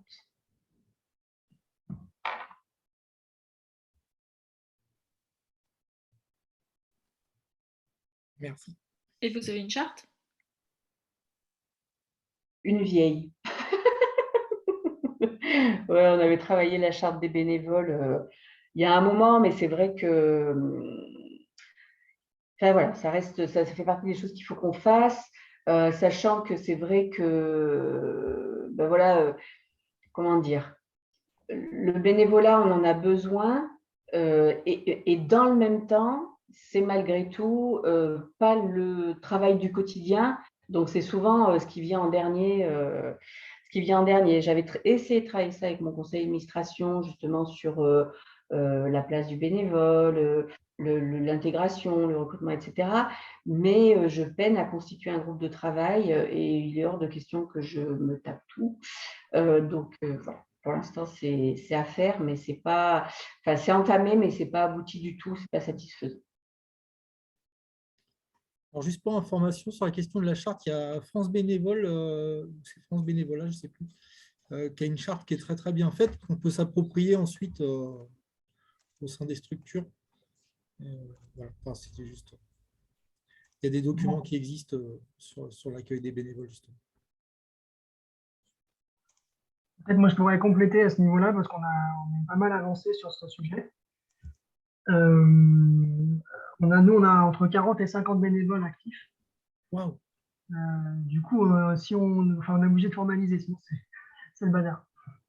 Du coup, on a mis en place une charte de bénévoles. On a aussi, on a carrément mis en place un système de recrutement Moi, je connaissais ça par expérience sur sur de l'événementiel. Ça tourne plutôt bien. Donc, on a notre secrétaire de l'association qui, on va dire, fait la porte d'entrée des bénévoles, donc avec une adresse mail pour s'inscrire. Et ensuite, il se trouve qu'on a 2 sites distants de 7 km, mais on change de département. Et du coup, il y a une frontière que les bénévoles ne passent pas. Les gens de la Loire restent dans la Loire, les gens du Rhône restent dans le Rhône. Ce qui fait qu'on a 2 sites et la communication est compliquée. Et du coup, on fait 2 référents bénévoles sur chaque site, sur chaque site, pardon, qui permet de réunir les bénévoles régulièrement avec des réunions bénévoles d'information. Mais pour revenir au début et à l'intronisation, on fait carrément un entretien. On fait venir la personne, on lui fait visiter. Et tout de suite, on le met en diapason, c'est-à-dire qu'on explique clairement ce que c'est qu'une ACI et comment il peut s'engager chez nous pour qu'il prenne plaisir. Parce qu'on sait très bien que tout bénévolat, on est là pour se faire plaisir, on n'est pas là pour s'embêter, y aller à reculons, et on a aussi un besoin de reconnaissance. Ces choses-là, il faut vraiment l'avoir à l'esprit, sinon les bénévoles, on les perd. Après, nous, on a fait le choix de les avoir, mais si vous voulez, c'est par histoire. Avant d'être une ACI, c'était que des bénévoles, et les bénévoles avaient la place qu'ils ont prise tant qu'on leur a laissé. Donc, à un moment, ça ne marchait plus au niveau de l'opérationnel. Moi, je rejoins Nel, c'est ça? Ouais.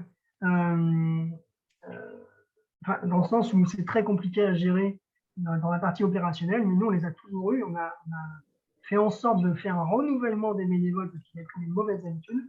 Et nous, on voulait absolument notre but, c'est l'insertion professionnelle. Il fallait qu'ils adhèrent à ça. S'ils n'adhéraient pas à ça, ça ne pouvait pas marcher. Du coup, il y a une charte des bénévoles. Il y a aussi ce qu'on appelle une fiche de compétences. On a listé tout ce que pouvait faire un bénévole et quelles compétences il pouvait nous apporter. Il suffit qu'il y ait une liste de la liste et qu'est-ce qu'il voudrait faire pour son plaisir, mais aussi pour transmettre, parce que évidemment, la plupart sont retraités, ils ont eu un métier derrière eux, ils ont des compétences, ils peuvent transmettre énormément de choses. Donc pour nous, c'est vraiment une richesse insondable et qu'il faut vraiment mettre à profit. Et, voilà, il faut que ce soit du win-win, comme j'ose dire. Donc, il y a cet engagement, il y a cette liste de compétences qui nous permet de piocher dedans et de voir, j'ai envie de dire, au cas par cas, où est-ce qu'on pourrait caler la personne et voir si elle se sent bien ou pas. Et voilà. Après, on va dire 3 collèges, 3 grandes familles de bénévoles. Bien sûr, l'administratif, avec un président, 2 trésoriers très présents, notamment les caisses, parce que du coup, 2 sites, on a à peu près 6 à 8 recettes par semaine à compter, vérifier, mettre en banque. Ça prend beaucoup de temps, donc ça, pour le coup, c'est Trésor qui gère. On a un côté opérationnel, où là, vraiment, ils viennent sur les horaires des salariés. On leur demande de commencer à la même heure. Ça, c'est super important, c'est pas open bar, quoi. Je viens à 9h, je repars à 9h30. Il faut qu'ils respectent autant que possible les horaires des salariés pour que ce soit plus facile à gérer pour les encadrants. Et après, nous, on a une difficulté, c'est qu'on a des fortes têtes. Et oui, c'est compliqué parce que sur un des sites, on vient tous ensemble, mais on ne vient pas du tout. Et du coup, on a 10, 20, 15 salariés, 15 bénévoles qui arrivent le mardi matin. Donc, l'ETI se retrouve avec 18 salariés, plus 15 bénévoles à 8h30. Donc, je ne vous raconte même pas le démarrage. Et ça, on n'arrive pas à les étaler sur la semaine. Ils sont tellement têtus qu'ils ne veulent rien savoir. Et l'autre site, c'était un peu comme ça avant, sauf qu'à un moment, on a tapé le poing sur la table plus fort qu'eux. Et on a fait du ménage. Il y en a qui sont partis. On a renouvelé. Et maintenant, ça rentre dans le moule et ils ont un planning. On demande de respecter autant que possible, de prévenir s'ils ne peuvent pas venir. Et voilà, c'est partie de leurs engagements quand on vient chez nous. C'est vraiment de les considérer un peu. Cette histoire d'entretien, pour nous, ça formalise vraiment la chose. Voilà. Et troisième volet, excusez-moi, là je laisse la parole, c'est la partie sociale. Parmi les compétences, là, on met en place des mini-projets, mais aussi des ateliers code de la route, ateliers CV, avec des personnes qui avaient ces compétences-là avant et qui veulent continuer leur social à la retraite. Et ils prennent du temps, ils prennent des petits groupes chez nous régulièrement pour faire ces ateliers, ce qui nous permet aussi de soulager les CIP qui ont autre chose à faire. On essaie d'enrichir au maximum grâce à toutes les compétences. Tu parlais de reconnaissance. Ça se traduit comment? C'est très simple, il suffit simplement de les remercier. Leur dire, grâce à vous, on a fait tant de tonnage cette année, ou cette semaine, on a fait tant de ventes. Sur certains ateliers, juste leur faire un retour sur le travail qui a été fait, il ne suffit pas grand-chose. Mais les tenir non informés et ne pas les solliciter sur des événements. Là, on a fait un couac là, sur notre fête. On n'a pas voulu les introduire au départ pour enchaîner la fête parce qu'on l'a fait déjà et franchement, on était dégoûtés. On a préféré gérer nous cette année, mais on a fait l'erreur de ne pas les prévenir et leur dire si vous voulez les chiens à la main, ils ont pris très très mal. Mais on leur a juste dit venez, ça ferait un plaisir et tout. Et ça suffit en fait. Il ne faut pas grand-chose, mais la reconnaissance, c'est juste reconnaître qu'ils sont là et qu'ils sont importants. Dès qu'on a le moyen de faire remonter ça, on le fait.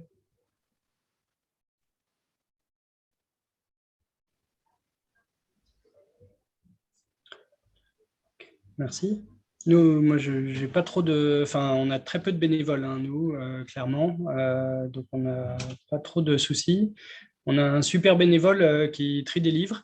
Voilà, parce que c'est pas forcément, les salariés n'ont pas forcément une expertise sur le sujet, etc. Donc voilà, on lui garde les livres, on sait qu'il vient les jeudis, il nous trie les livres, c'est parfait. Ça se passe très bien parce que en fait, il se trouve que c'est l'ancien directeur qui est à la retraite et qui vient pour ça. Donc, il connaît bien la maison, ça se passe bien, il sait quel est son rôle et pas plus et tout ça. On a une bénévole qui est une ancienne prescriptrice de la Maison de l'Emploi et qui vient pour donner un coup de main sur la partie administrative des salariés, sur leur actualisation Pôle emploi, sur ce genre de choses. Et pareil, évidemment, hein, elle a la posture qui va bien en termes de bénévoles en termes d'anciennes professionnelles de l'accompagnement. Donc, ça se passe très bien. Et puis, on a une bénévole qui vient un peu plus, ça me faisait penser un peu à ce que tu disais, Nel, loisirs créatifs. C'est vrai que moi, sur la partie ressourcerie, j'aurais tendance à imaginer un peu plus ce genre de bénévolat. Qui on avait plein de sapins en plastique et de peluches, et elle a mis des peluches sur les sapins en plastique, et puis on a vendu ces deux trucs que sinon on n'aurait jamais vendu ensemble. Bon, c'est des petites actions comme ça ponctuelles qui sont plutôt sympas, qui n'ont pas besoin d'être à l'échelle ressourcerie, à l'échelle de tonnes, etc., qui sont juste des petits plus. On a un vrai, on a un vrai enjeu aujourd'hui, hein, on s'est dit un vrai enjeu à intégrer plus de bénévoles, étonnamment, et contrairement à Nel qui, qui veut arrêter trop de bénévoles. On en a très peu et du coup, c'est sûr qu'on a un enjeu comme toutes les associations de renouvellement du conseil d'administration. Faire rentrer des gens au conseil d'administration en leur disant vous allez avoir une réunion tous les 2 mois où on va regarder des tableaux de chiffres et vous allez être au pilotage d'une structure avec 1 100 000 € de chiffre d'affaires, de budget et 30 ETP et toutes les responsabilités qui vont avec. Comme ça ne fait pas forcément rêver. Et du coup, d'essayer d'embarquer plus de bénévoles sur l'activité de manière générale. Je rejoins Nel sur le fait que ça ne serait pas sur des activités de production, mais plutôt sur des activités annexes, type ce qui a été dit, atelier informatique, atelier CV, atelier petits trucs, enfin petits, mais c'est pas... Voilà, et je rejoins, on a eu quelques expériences, c'est pour ça que je te demandais sur la reconnaissance, de bénévoles qui animaient un atelier. Et puis, il est parti en vacances, etc. Ça ne s'est pas fait. On ne l'a jamais rappelé. Il n'est jamais revenu. Et puis, il est resté en frustration de se dire ouais, mais en fait, ça ne servait à rien ce que je faisais puisque personne ne m'a rappelé pour me dire qu'il fallait le refaire, etc. Et c'est vrai que c'est un enjeu quand même d'arriver à suivre ça. On a mis en place des contrats, je ne sais plus comment ça s'appelle, contrats, conventions bénévoles, que je fais signer à chaque bénévole pour dire, un peu c'est comme ça qu'on travaille, il faut que tu adhères à l'esprit de l'association, à ce qu'on fait ici, etc. Voilà, sur quelle mission on envisage, tu souhaiterais te positionner, et comment on travaillerait ensemble. Ça permet de formaliser un peu, peut-être de les couvrir un peu. J'avais commencé à regarder les notions de couverture accident du travail pour les bénévoles. Je crois que ça existe, mais je sais pas, j'ai pas été jusqu'au bout de la recherche. Voilà où on en est, nous. Donc, c'est très sporadique, mais avec une volonté d'essayer de développer des activités annexes sur lesquelles on puisse mobiliser des bénévoles. Mais aujourd'hui, il se trouve que nos bénévoles sont quand même beaucoup plus orientés insertion professionnelle et j'aimerais bien pouvoir avoir un peu plus de bénévoles type loisirs créatifs ou type sensibilisation, effectivement, hein, communication, événements, etc. Il y a plein d'événements sur lesquels on ne peut pas être parce que par manque de capacité de personnel et sur lesquels il y a des bénévoles qui pourraient se retrouver. Voilà. Je pense qu'il y a aussi un enjeu à faire travailler des bénévoles ensemble et des petites équipes de bénévoles. Voilà, je ne suis pas étonné sur ce que disait Julien, ils veulent venir tous ensemble. C'est vrai que les bénévoles, c'est aussi une manière de se retrouver et de faire du lien social que de faire du bénévolat avec d'autres bénévoles.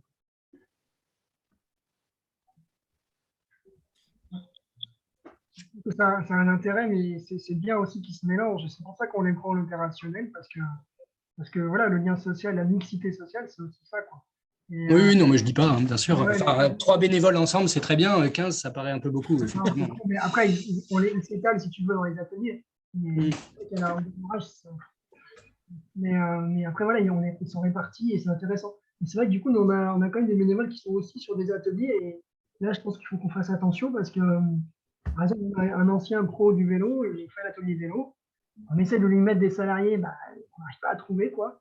Et du coup, là, s'il s'en va, l'atelier vélo, malheureusement, il s'arrête, quoi. Donc là, il est en train de se développer, notamment via les filières web, etc.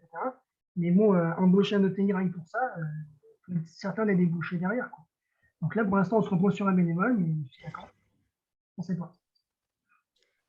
Puis après, nous, il y a toute une posture quand même des bénévoles qui est un peu, qui est en vigilance et de comment on se positionne par rapport aux salariés en insertion, etc. On a aussi, en fait, j'ai oublié de mentionner, mais bon, une association partenaire 100% bénévole qui fait les repas à Passiflore, qui s'appelle Solidor et qui propose à manger. David et Nel ont pu tester ça. Et c'est vrai que du coup, ça fait des bénévoles qui font à manger pour nos salariés. C'est super sympa, c'est génial, formidable. Mais des fois, il y a des trucs comme ça, ils ne se rendent pas compte, les bénévoles, tiens, il y a des restes, à qui on va les donner. Céline, tu ne veux pas des restes parce que tu les prends à chaque fois? Non, excuse-moi, c'est un peu stigmatisant là. Tu peux proposer les restes à tout le monde, mais pas à Céline en particulier. Enfin, tu vois, c'est genre, oui, effectivement, on sait qu'elle a des galères pour s'acheter à bouffer, etc. Mais bon, c'est pas la peine de l'annoncer à tout le monde devant tout le monde.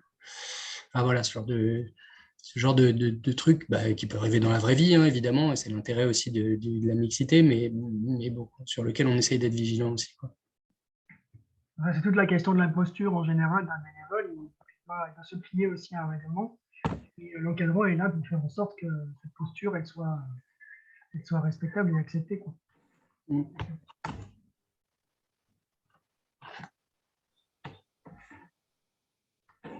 Christine, Guillaume, vous voulez et puis Élodie aussi, parce qu'Élodie, vous êtes principalement que des bénévoles, vous, pour le moment, c'est ça? Nous, on n'est que des bénévoles. Du coup, on n'a pas ce problème salarié bénévole. Mais par contre, je trouve ça super intéressant parce que moi, j'ai été approchée là par une association qui s'occupe des jeunes migrants mineurs qui, du coup, ne peuvent pas travailler. Et je les rencontre vendredi là. Et l'idée, c'est qu'ils soient bénévoles aussi à l'association. Donc, c'est vrai qu'il va y avoir une grosse différence et je pense que ça va être intéressant et difficile à gérer. Mais je pense que les bénévoles, ils seront ravis d'avoir des petits jeunes qui ne parlent pas forcément très bien français et leur montrer un peu toutes les activités de la ressourcerie. Donc ça, j'ai hâte de voir s'ils vont venir, si ça va bien se passer, etc. Et c'est pour ça que c'était très, très intéressant tout ce qu'on a vu tout à l'heure sur les achats, sur les vols. Je pense qu'il faut absolument que je sois prête à pouvoir encadrer tout ça avant que ça ait lieu. Sinon, j'ai peur que ce soit compliqué. Mais oui, par rapport à ça, nous, les bénévoles, ils font tout, du tri à la vente, ils font vraiment tout. On a une équipe qui fait la communication, l'événementiel, tous les trucs comme ça. Je voulais vous parler d'une chose qu'on organise souvent, c'est des gratiférias, qui veut dire feria gratuite, qui a beaucoup lieu dans les pays d'Amérique latine, où en gros on invite les personnes à apporter, et les personnes, je veux dire le grand public, hein, à apporter des choses qu'elles n'utilisent plus à la maison, ne savent plus quoi en faire, etc. Donc exactement ce qu'ils font en ressourcerie habituellement. Et on met tout sur des tables avec des étiquettes cuisine, déco, livres, etc., etc. Et tout le monde peut se servir gratuitement.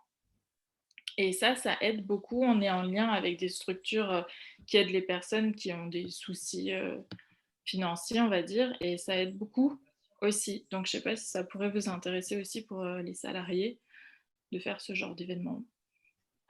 Voilà. Et si vous avez des questions, nous, on vient d'ouvrir. On a ouvert début juin. Ça y est, c'est lancé. C'est lancé, là, depuis, ça fait peut-être 2-3 semaines. Donc voilà, j'ai pas beaucoup d'expérience.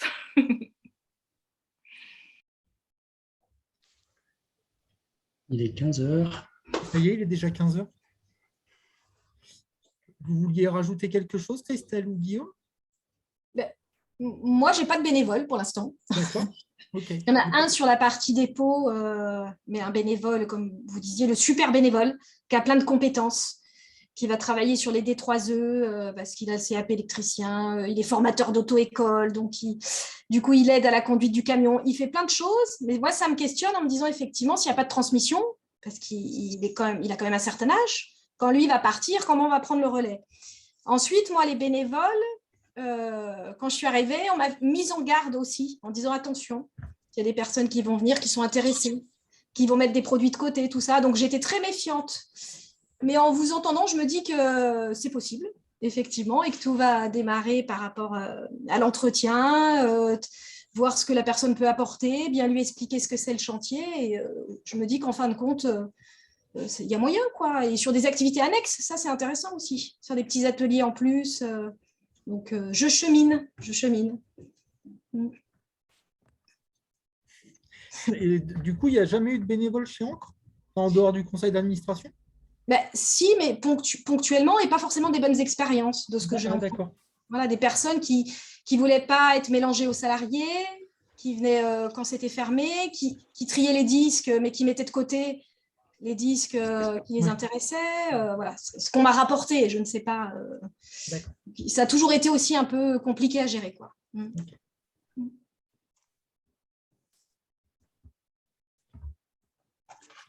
Guillaume, tu veux rajouter quelque chose? Non, mais je me suis exprimé tout à l'heure, voilà, avec notre... Oui, c'est vrai, tu avais fait la transition. Voilà. Et puis, nous, particulièrement, on n'a pas beaucoup de bénévoles. On a essentiellement des bénévoles sur la partie activité. On souhaiterait avoir un peu plus de bénévoles sur la partie accompagnement sur le projet pro, sur le volet accompagnement, effectivement. C'est toujours important d'avoir un regard extérieur par rapport au travail que fournissent le ou la CIP et puis les salariés en insertion, effectivement. Actuellement, on a une nouvelle bénévole qui anime des ateliers collectifs sur le code de la route.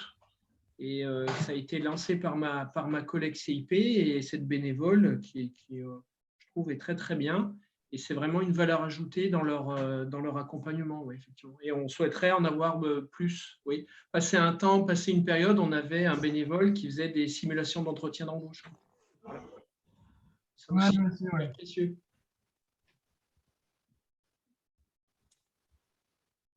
D'accord. J'avais un petit sondage normalement qui devait être fait et a priori, je n'ai pas sélectionné dans la préparation du truc l'option sondage, donc je ne peux pas le diffuser. Je propose éventuellement de vous poser la question en direct et que vous puissiez répondre de manière libre. Et comme ça, je prends acte. La première question, c'est est-ce que vous avez trouvé ce webinaire intéressant?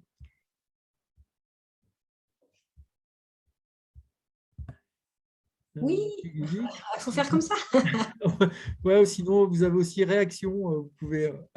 Donc ça, c'était pour la Ok. première question. Ok. Bon, elle est assez simple, celle-ci.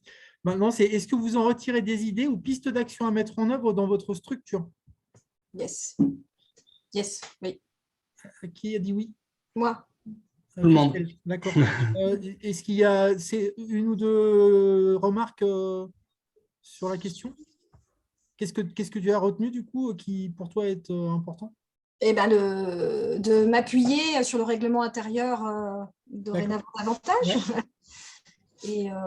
Et sur les bénévoles, je vous dis, ouais, ça m'ouvre des perspectives, quoi. Ok.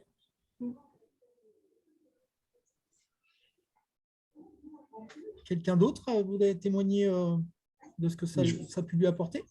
Je vais rajouter la fouille des casiers dans mon règlement. La fouille des casiers pour Marc, ouais. Ouais, je crois que je vais le soumettre aussi. Ça. Ouais. Entre-temps, j'ai regardé notre règlement intérieur. Je trouve qu'il n'est pas assez précis sur les différentes conditions qu'on a. Voilà, je pense qu'il faut qu'on aille un peu plus loin. L'inscrit n'est pas assez précis. Ok. Voilà, retravailler sur le règlement intérieur. Moi, c'est le jour, un jour dédié aux achats. Oui. Je retiens cette idée-là et ça me semble important. Ouais. D'accord. Pareil. Pareil pour Élodie? Parfait. Donc ensuite, c'était remarques et propositions de nouvelles thématiques. Alors, je ne sais pas, je crois que vous aviez, pour certains d'entre vous, aviez répondu au petit sondage. Je ne me souviens pas. Est-ce que pour notre prochain webinaire, vous avez des sujets que vous souhaitez voir abordés, qui resteraient dans cette même thématique un peu des ressources humaines pour le moment au sein de votre établissement?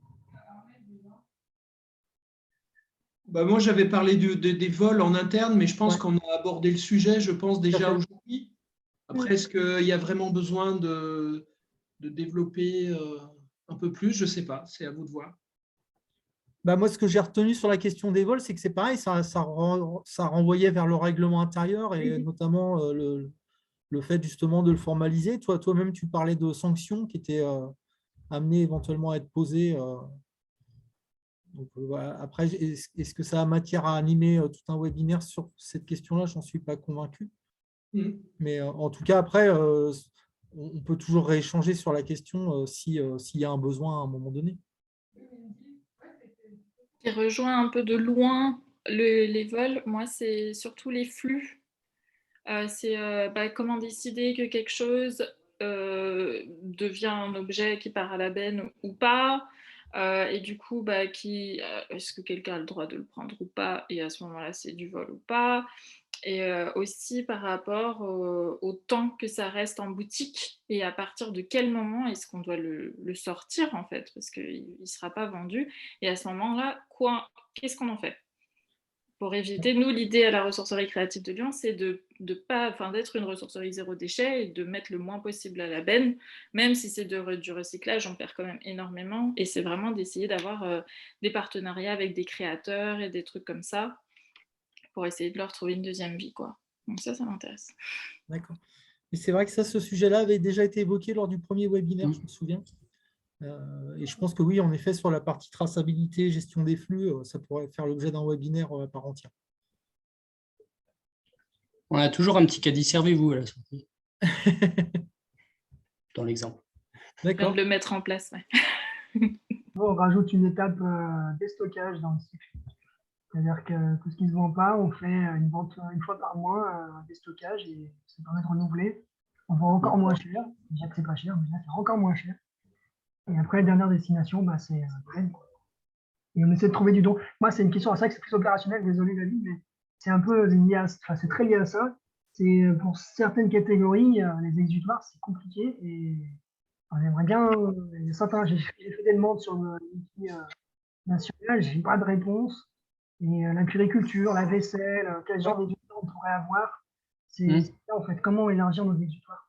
Ok. Si c'est du don, mais voilà, éviter de jeter et casser, quoi. Ouais, mais ça fait partie de la gestion des flux, ouais, tout à fait. Ouais. Alors moi, comme je suis corporate, je renvoie à la possibilité de faire appel au réseau national qui propose une formation dédiée au potentiel de réemploi. Oui. Nous avons fait venir un formateur de l'agrosourcerie Âtre dans le Nord-Pas-de-Calais qui est spécialisé là-dedans et C'est qui est venu Timothy? sur Non. notre site.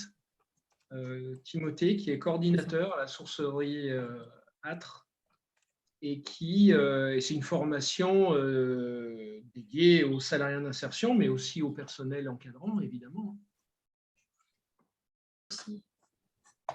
Donc, il faut solliciter le réseau national. Ça marche. Noté.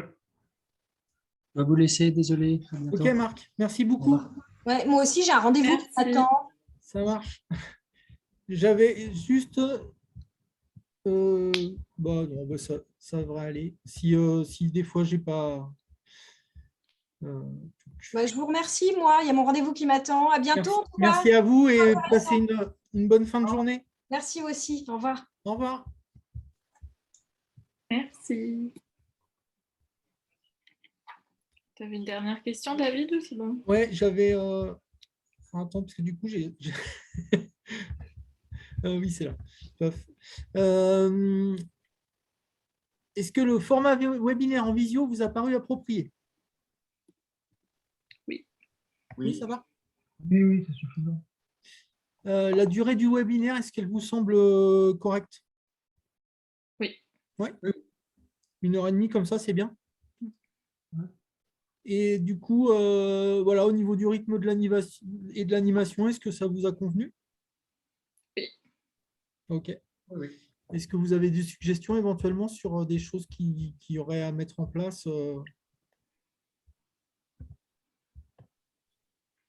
Parce que c'est vrai que bon, du coup, je me dis sur de la création de support, mais en même temps, mais vu qu'on est quand même plus sous forme d'échange, je me dis c'est pas forcément évident. Et ce que je vois moi surtout, c'est que j'ai plus un travail après de transmettre et de préparer éventuellement des documents qu'on pourra se partager et puis co-créer justement des outils qu'on pourra mutualiser les uns avec les autres. Je pense que dans un premier temps, on va plutôt faire comme ça, ce qui va permettre en plus d'alimenter notre centre de ressources petit à petit. Ok, merci, merci à tous en tout cas pour votre participation. Du coup, je pense que le prochain webinaire, on ira sur la gestion des flux, la traçabilité, les exutoires. On fera un format sur cette question-là. Et je peux peut-être un petit peu aider par rapport à ça, vu que je suis beaucoup dans l'économie circulaire par rapport à la création. Ouais. Je pourrais participer plus. D'accord. Merci en tout cas à tous, j'ai beaucoup appris, c'était super. Merci beaucoup. Merci. Merci, bonne fin de journée. Au revoir tout le monde. revoir. Au revoir. Au revoir. Et au revoir.